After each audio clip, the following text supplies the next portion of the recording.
Alhamdulillah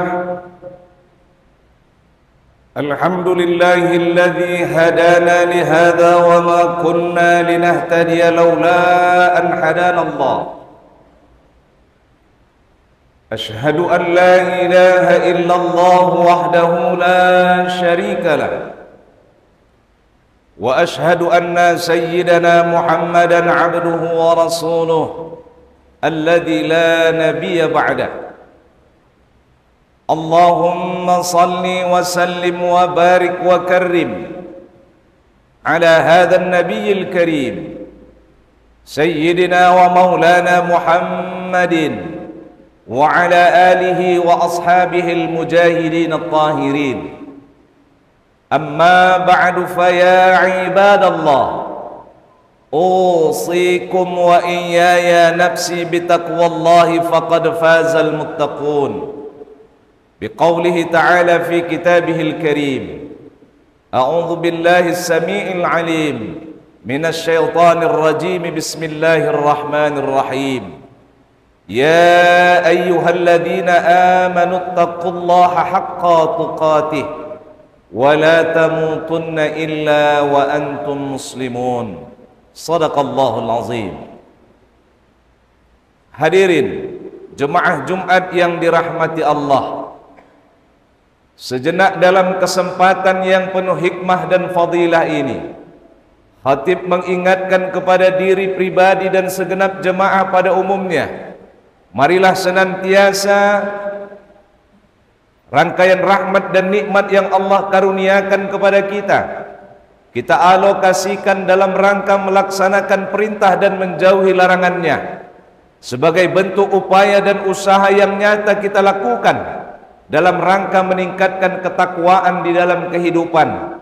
Sejatinya kita berharap apa yang kita lakukan dapat mengantarkan kita dekat dengan Allah, sehingga bahagialah kita di dunia sampai kelak di akhirah. Amin ya rabbal alamin.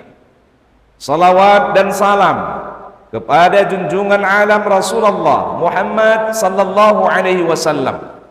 Mari sama senantiasa kita hiaskan salawat dalam untayan lantunan kata yang kita ucapkan, sebagai bentuk kita berharap akan syafaatnya, sebagai usaha kita ingin bertemu dengannya. Semoga apa yang menjadi harapan, apa yang menjadi keinginan cita-cita kita, mendapatkan syafaat darinya, Allah pertemukan dengannya. Semoga kiranya berhaklah kita menjadi umat yang mendapatkan syafaat di dunia sampai kelak di akhirat. Amin ya rabbal alamin. Hadirin jemaah Jumat yang dirahmati Allah, tanpa terasa begitu kencangnya bumi ini berputar pada porosnya, mengantarkan kita kepada perubahan dari tatanan yang terkecil sampai tatanan yang terbesar. Menit berubah menit, jam berubah jam, hari berganti hari, minggu berganti minggu, bulan berganti bulan. Tak terasa sampai saat ini kita sudah berada pada minggu kedua bulan Zulqa'dah, di mana kita diingatkan dengan peristiwa, di mana kita diingatkan dengan dua rangkaian yang tidak boleh kita lupakan di dalam kehidupan, sebagai bentuk, sebagai wujud pengabdian kita kepada Allah Subhanahu wa ta'ala, sebagai bukti ikrar yang kita ucapkan di dalam tasyahud yang senantiasa 5 waktu dalam sehari semalam kita kumandangkan. Kita bersaksi tiada Tuhan selain Allah, dan kita bersaksi bahwa Nabi Muhammad itu adalah utusan Allah. Maka ketika kita cerita Zulqa'dah dengan apa yang kita ikrarkan di semenanjung kehidupan kita dalam waktu 1 hari 1 malam, Zulqa'dah mengingatkan kepada kita atas 2 perkara yang tidak boleh kita lupakan. Yang pertama, ibadah haji. Saat ini kita ketahui dan pahami, semua umat Islam di seluruh sentero dunia Allah yang panah ini sedang disibukkan dengan persiapan guna untuk melaksanakan rangkaian apa yang diwajibkan di dalam rukun yang kita imani, yakni rukun Islam. Ibadah haji merupakan rukun yang terakhir yang dilaksanakan bagi hamba-hamba Allah yang mampu. Namun perlu kita sadari bahwa dengan berkembangnya situasi dan kondisi, berkembangnya zaman, berkembangnya teknologi dan ilmu pengetahuan, bahwa kesanggupan bukanlah semata-mata sebuah situasi dan kondisi yang datang menghiasi manusia tanpa upaya dan usaha. Dengan kemajuan teknologi dan ilmu pengetahuan, kesanggupan saat sekarang ini tidak datang begitu saja, namun kesanggupan dapat kita rasa, kesanggupan bisa kita miliki, diawali dengan langkah, diawali dengan upaya, diawali dengan usaha. Maka benar apa yang dikatakan para ulama kita, bahwa kesanggupan merupakan sebuah nilai yang didapat dari sebuah upaya usaha yang dilakukan di dalam kehidupan. Hadirin jemaah Jumat yang dimuliakan Allah. Yang kedua, Dzulqa'dah mengingatkan kepada kita tentang sebuah peristiwa yang terjadi di bulan Dzulhijjah. Apa itu? Yakni kurban. Imam Al-Ghazali mengatakan, apapun yang kita lakukan dalam kehidupan ini harus berawal dari sebuah persiapan. Man sara bila i'dadin nala bila muradin. Siapa yang berjalan tanpa persiapan, maka dia akan menerima apa yang tidak dia inginkan. Dzulhijjah merupakan puncak. Ketika kita cerita haji, Dzulhijjah lah puncak daripada pelaksanaan ibadah haji. Ketika kita cerita kurban, kurban bukan orientasi hanya kepada hewan sembelihan, tetapi dalam lini dan aspek di dalam kehidupan ini kita dituntut untuk berkurban sebagai bentuk syukur atas rahmat dan nikmat, atas segala anugerah pemberian Allah Subhanahu wa taala untuk kita. Maka ketika kita akan bertemu dengan Dzulhijjah, dalam kesempatan ini khatib mengingatkan kepada kita semuanya dalam apa yang Allah nyatakan dalam surah Al-Kautsar, jelas dan gamblang. Bismillahirrahmanirrahim. Inna a'tainakal kautsar fasalli li rabbika wanhar inna syani'aka huwal abtar. Shadaqallahul azim. Hadirin, ayat ini mengingatkan kepada kita. Ayat ini jika kita analogikakan di dalam kehidupan merupakan statement Allah yang kuat kepada kita selaku hambanya.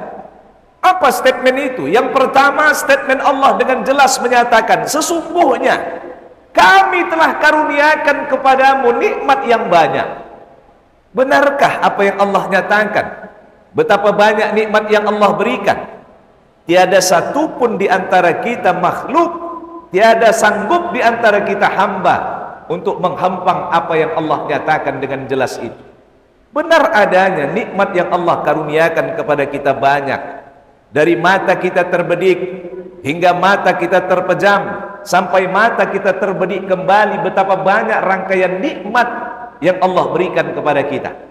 Wa in ta'uddu ni'matallahi la tuhsuha. Jika kau hitung nikmat yang Allah karuniakan kepadamu, maka niscaya kau tidak akan mampu dan sanggup untuk menghitung.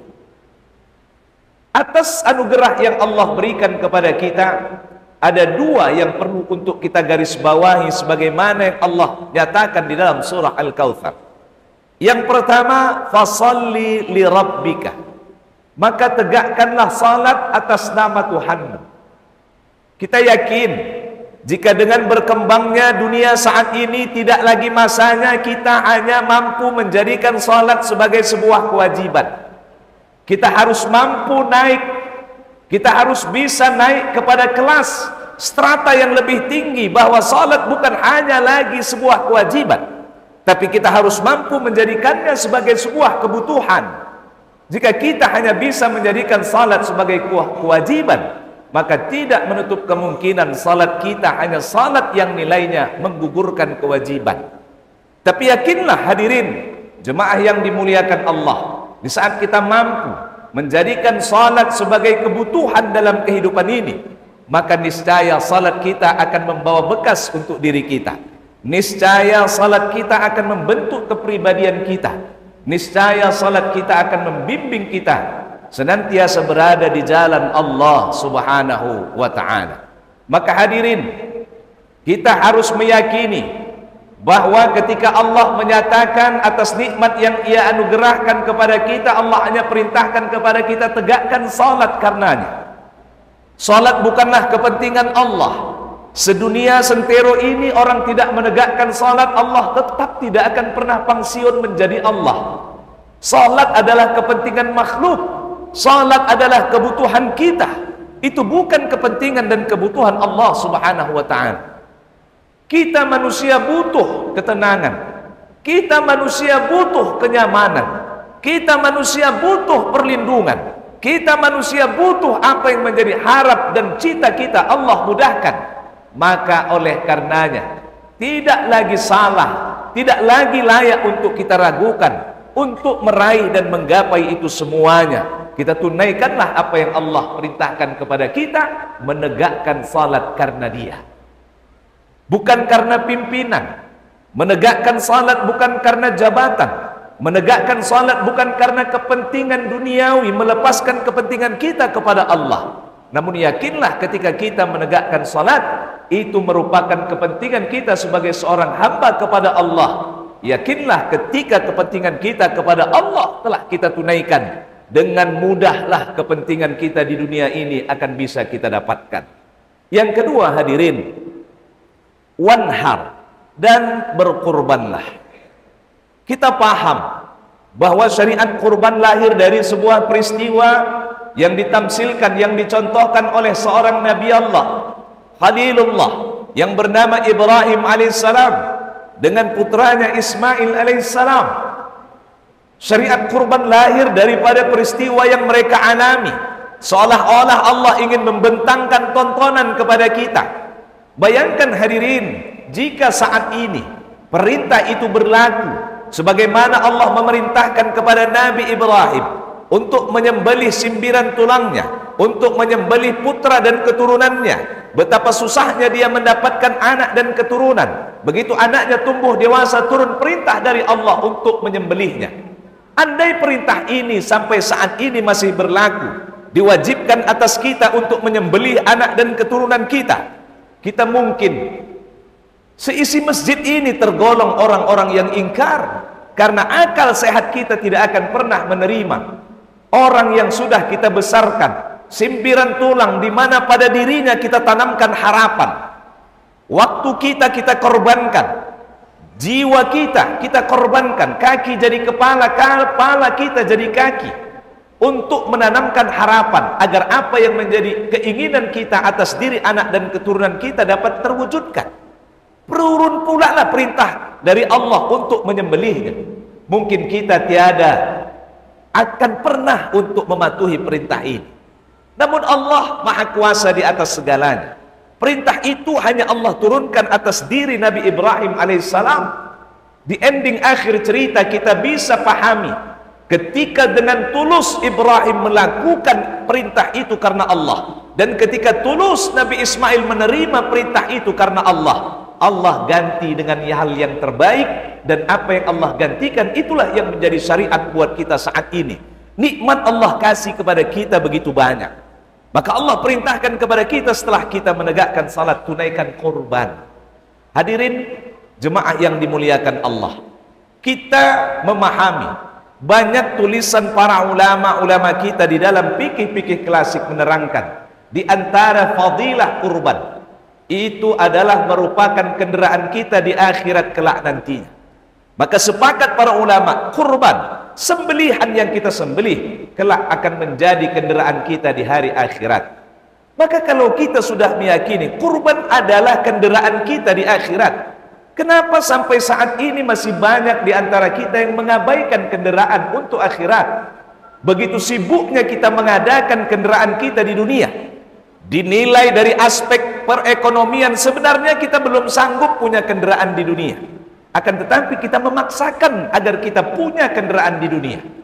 Alasannya ketika ditanya, karena itu adalah kebutuhan guna untuk berjuang mencari nafkah di dalam kehidupan. Tapi ketika kurban ditanya, ketika masalah kendaraan akhirat ditanyakan, tidak sedikit di antara kita mengatakan, aku sudah berkurban tahun semalam, aku belum mampu kurban untuk tahun ini. Seolah-olah berkurban hanya wajib seumur hidup sekali. Seolah-olah berkurban jika sudah dilakukan, maka pada saat syariat itu diajarkan untuk ditunaikan, kita tergolong orang-orang yang tidak lagi berkurban karena sudah pernah berkurban. Hadirin jemaah Jumat yang dimuliakan Allah, ibadah kurban, betapa urgennya di dalam Islam, betapa pentingnya di dalam Islam, sehingga Islam mengajarkan, sehingga Islam menerangkan bahwa tujuan di antara fadilah kurban adalah sebagai bentuk ketaatan seorang hamba kepada Khaliqnya. Kita katakan kita patuh kepada perintah Allah, kita katakan kita tunaikan apa yang Allah perintahkan. Namun ketika kita bercerita tentang kurban, kita membutakan mata kita, hati kita, akal kita, pikiran kita, dan kita menjustis diri kita tidak sanggup, dan kita menjustis diri kita berkurban, aku tidak mampu karena perekonomian sekarang ini lagi sulit, karena segala sesuatunya terjepit. Kita lupa untuk menunaikan ini, untuk meraih dan dapat merealisasikan ini tidaklah dengan bim salabim abrakadabra. Banyak kemudahan akan karena sebab ilmu pengetahuan. Dengan sedikit di awal tahun, ketika tiba masa dan waktunya, kita tergolong orang yang mampu untuk melaksanakannya. Namun jika kita dinilai ketika 9, 10 Dzulhijjah kita disyariatkan berkurban, 11, 12 dan 13, pada saat itu kita adakan, maka mungkin terasa berat, maka mungkin kita tergolong dari yang tiada. Namun jika kita awali dari awal, kita yakin, kita percaya kemudahan ilmu pengetahuan itu, survei telah membuktikan. Kendaraan di dunia, dulu sulit kita mencari orang yang mampu dan bisa memiliki kendaraan dunia. Namun dengan perkembangan situasi dan kondisi, memiliki kendaraan di dunia amat dan sangat mudah sekali. Walau kita tidak memiliki nilai materi seutuh dan seharga kendaraan di dunia, namun kita bisa sedikit demi sedikit, akhirnya kita bisa memiliki. Kenapa ketika cerita kurban, kendaraan akhirat, kita tidak mau mengawalinya dengan sedikit demi sedikit? Yakinlah hadirin, kalaulah perintah kurban itu tidak penting, maka Allah tidak akan terangkan di dalam Al-Quran. Kalaulah perintah kurban itu tidak urgen di dalam Islam, sebagai bentuk ketaatan seorang hamba kepada Khaliqnya, sebagai ungkapan terima kasih atas segala pemberian rahmat dan nikmatnya kepada kita, maka dia tidak akan pernah diperintahkan dan disyariatkan di dalam syariat yang kita imani. Maka hadirin jemaah Jumat yang dimuliakan Allah, mari sama kita segarkan kembali ingatan kita, kita bangkitkan kembali semangat baru kita. Jika ada penilaian, jika ada prinsip, nanti saja berkurban jika aku sudah mampu. Kemampuan tidak akan bisa kita raih jika tanpa ikhtiar, upaya dan usaha. Yakinlah, bersedekah di masa kaya ini hal yang tidak lagi layak untuk kita pegang. Kita bumi, kita kubur, kita bumi hanguskan. Bersedekah bukan syariat perintah untuk orang kaya. Bersedekahlah sembari menanti datangnya masa kaya. Beribadah nanti kalau sudah tua, ibadah bukan untuk yang tua. Beribadahlah sembari menunggu datangnya masa tua.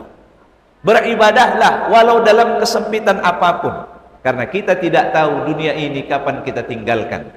Maka hadirin jemaah Jumat yang dimuliakan Allah, surah Al-Kautsar ini menjadi renungan buat kita semuanya.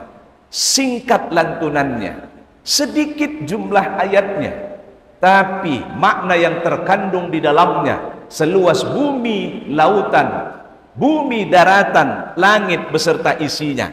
Kita diajarkan untuk menegakkan salat, dalam artian kita dianjurkan untuk senantiasa jangan pernah melupakan Allah. Dan yang kedua, berkurban dari mata terpejam sampai terbedik, sampai terpejam kembali, merupakan sesuatu yang harus kita tunaikan dalam kehidupan ini. Bukan hanya kurban dalam bentuk hewan sembelihan. Berkurban, mengorbankan waktu yang kita miliki untuk Allah. Berkurban dengan harta apa yang kita punyai karena Allah. Memanfaatkan fasilitas kehidupan yang Allah berikan kepada kita ini. Sepenting apapun kegiatan duniawi kita, maka korbankanlah, tinggalkanlah ketika Allah menyeru panggilan buat kita semuanya sebagai hambanya.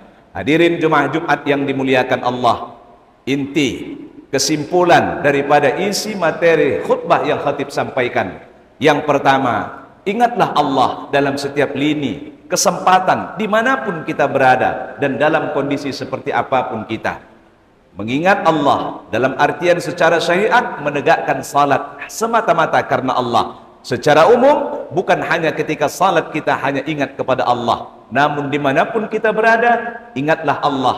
Yakinlah bahwa kita walau tidak pernah melihat Allah, tapi yakinlah kita tidak pernah lewat dari penglihatan dan penilaian Allah. Yang kedua, berkorban sembari kita sehat, sembari kita sempat, sembari kita kuat. Apapun yang kita ingini, apapun yang kita harapkan bisa kita lakukan dalam kehidupan, maka lakukanlah. Berkorbanlah semata-mata karena Allah Ta'ala.